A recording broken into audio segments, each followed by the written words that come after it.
दोनों माँ बाप को खो दिया है।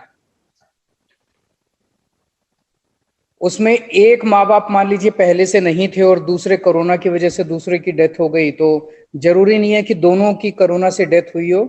एक की भी अगर कोरोना से डेथ हो गई और बच्चा अनाथ हो गया, तो उन सभी बच्चों को हर महीने 25 साल की उम्र तक के लिए एक मुश्त 2,500 रुपये हर बच्चे को दिए जाने का प्रावधान है।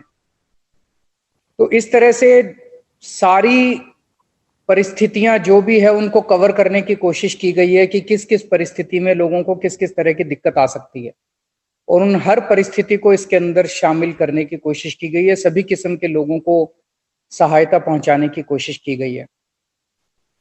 आज इस पोर्टल का लॉन्च हो रहा है। अब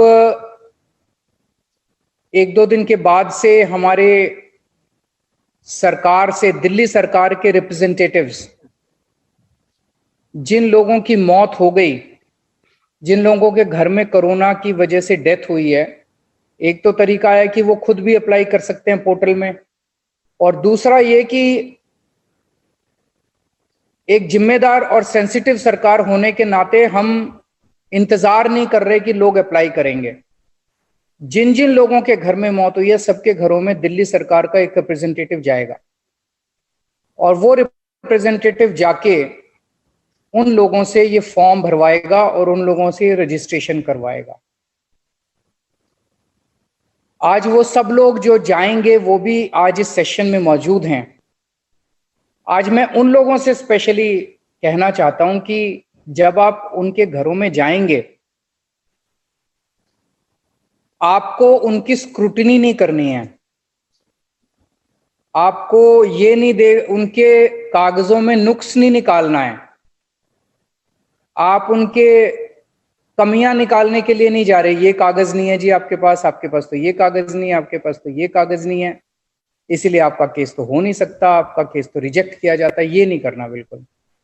हम वहां पे उनका काम करने जा रहे हैं उनके घर में।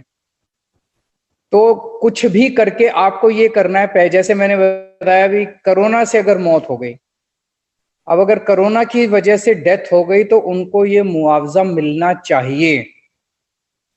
अगर उनके घर में किसी कागज की कमी है तो वो कागज बनवाने की जिम्मेदारी आपकी है, वो कागज बनवाने की जिम्मेदारी मेरी है, वो कागज बनवाने की जिम्मेदारी दिल्ली सरकार की है। वो सब आप नोट करके लाओगे। हम पूरी तरह से उस परिवार की मदद करेंगे। वो सारे कागज भी बनवाएंगे, रजिस्ट्रेशन भी करवाएंगे, फॉर्म भी भरवाएंगे, और उनके घर में चेक भी पहुंचाएंगे। ये सारी जिम्मेदारी हमारी है। हमें उनके घर में जाके उनका काम करवाना है। हमें ये देखना है कि कैसे हम उन तक ये राशि पहुंचा सकें। हमें ये नहीं देखना है कि उनके कागजों में कमी क्या है। कमी बिल्कुल मत निकालना। वो ऑलरेडी बहुत दुखी परिवार हैं। आप उनके दुख के अंदर अगर जाके उनकी कमियां निकालोगे तो वो जले में नमक छिड़कने के जैसा होगा कि एक तो उनके वैसे ही दुख हो रहा है, फिर उनको लगेगा यार ये दिल्ली सरकार ने स्कीम निकाली थी, हम तो इसमें भी एलिजिबल नहीं है। वो और दुखी करके आ जाएंगे हम उन लोगों को। ये बिल्कुल नहीं करना। आप उनके जाके बोलना, उनके घर में जाना, पहले सांत्वना देना उनको, उनके साथ बैठ के उनको उनका पूरा समझने की कोशिश करना, उनके परिवार की स्थिति समझने की, एक उनसे एक रिश्ता बनाने की कोशिश करना। उनको बोलना दिल्ली सरकार की तरफ से आए हैं, हमें मुख्यमंत्री जी ने पर्सनली भेजा है, आपकी जो भी चिंताएं हैं, जो भी वो हैं, हम उनको सबको दूर करने की कोशिश करेंगे। उनको एक ढाढ़स बंधाने की कोशिश करनी है। दूसरी चीज, जैसा मैंने कहा कि अगर किसी के घर में कोई मौत हो गई है, कमाने वाला चला गया है, बच्चे की पढ़ाई की दिक्कत हो गई है, तो हमें ये कोशिश भी करनी है कि ज्यादा से ज्यादा जल्दी से जल्दी इसको हम कोशिश करें कि उन तक ये राशि पहुंच सके। क्योंकि ज्यादा डिले करेंगे तो उनको ख्याल रखने वाला कोई नहीं है, उनके पास उनका कोई नहीं है। अगर बच्चे अनाथ हो गए हैं तो उनकी शिक्षा के ऊपर तुरंत एक तलवार लटक गई है, तो उनको कौन उनकी शिक्षा की जिम्मेदारी लेगा। तो हमें ये भी कोशिश करनी है कि इसको जल्दी से जल्दी और उन तक राशि ये पहुंचाई जाए।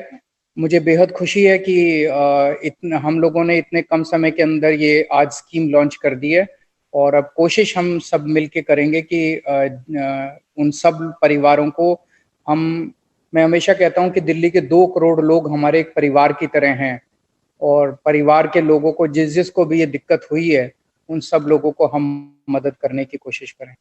नमस्कार। माननीय मुख्यमंत्री जी को एक प्रति हम आभार व्यक्त करना चाहेंगे। जिस तरह की प्रेरणा, जिस तरह का मार्गदर्शन आपने दिया है और जो सुन रहे हैं, जो आगे सत्र में भी साथ में जुड़ने वाले हैं, अपने प्रश्नोत्तरी के साथ में, क्वेश्चन एंड आंसर के साथ में जो जुड़ेंगे, जितने भी एसटीएम्स हैं, तो हमें लगता है कि आपके इस उद्बोधन के बाद उनके अंदर सिर्फ एक इंफॉर्मेशन की ही बात नहीं, लेकिन एक संकल्प भी कहीं ज्यादा बढ़ गया होगा।